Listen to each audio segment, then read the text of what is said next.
En esta parte de la diapositiva nos muestran que ante un daño se da primero una fase celular.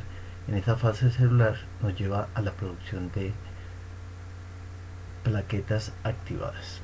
Entonces pueden haber dos vías, la vía intrínseca y la vía extrínseca. En este libro se parte de la idea de que la más importante es la vía extrínseca, por eso le dan mayor énfasis a la vía extrínseca o a la vía del factor tisular.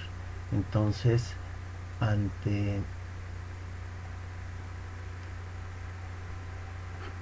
un trauma, ante un daño, entonces el factor 7 de la coagulación que se encontraba en la sangre puede entrar a las células y entrar en contacto con el factor tisular. Entonces esto lleva a la activación del factor 7 y a que se forme un complejo del factor tisular con el complejo con el factor de coagulación 7 activado. En esa parte de la diapositiva entonces nos muestran que viene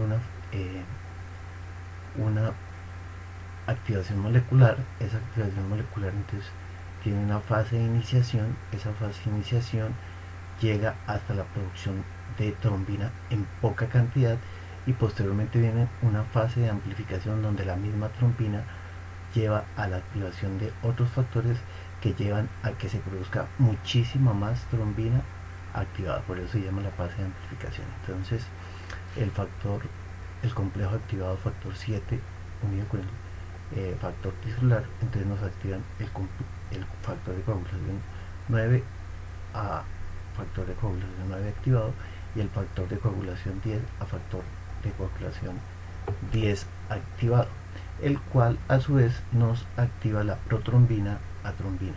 Una vez se producen pequeñas cantidades de trombina, entonces esta misma lleva a la activación de más factor 5, de más factor 8 y de más factor 11, los cuales a su vez llevan a la activación de más factor 9 y esto a su vez lleva a la activación de muchísimo más factor 10 que nos lleva a producción de unas grandes cantidades de trombina.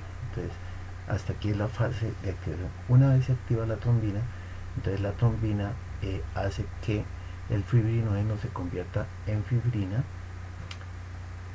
La trombina a su vez lleva a la activación del factor 13 de la coagulación, que es una transglutaminasa y que nos produce los entrecruzamientos de la fibrina para formar un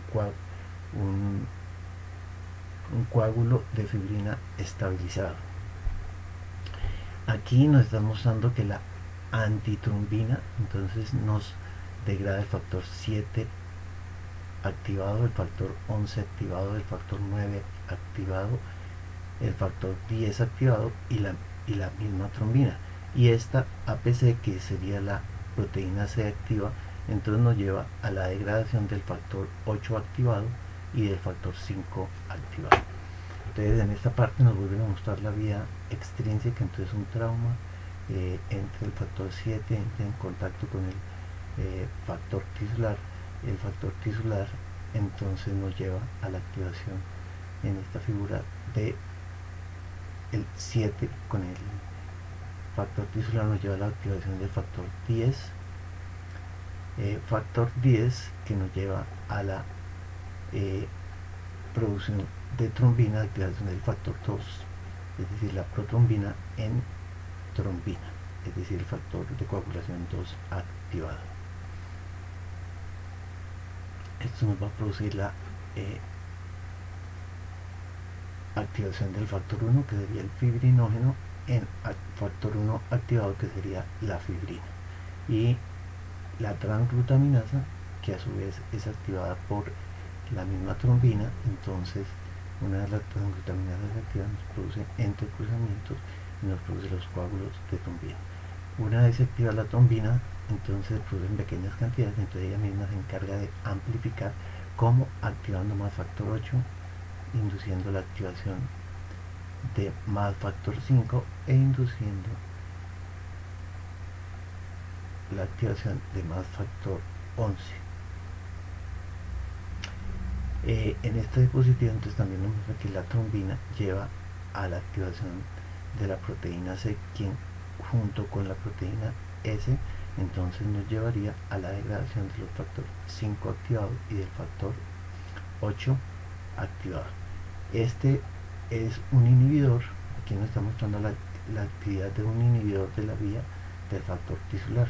Este se activa muy temprano una vez se ha activado la coagulación. Aquí nos están mostrando que estos factores, factor 2 de coagulación, es decir, la trombina, el factor 7 de la coagulación, el factor 9 de la coagulación y el factor 10 de la coagulación requieren calcio, y la proteína S y la proteína C también requieren calcio.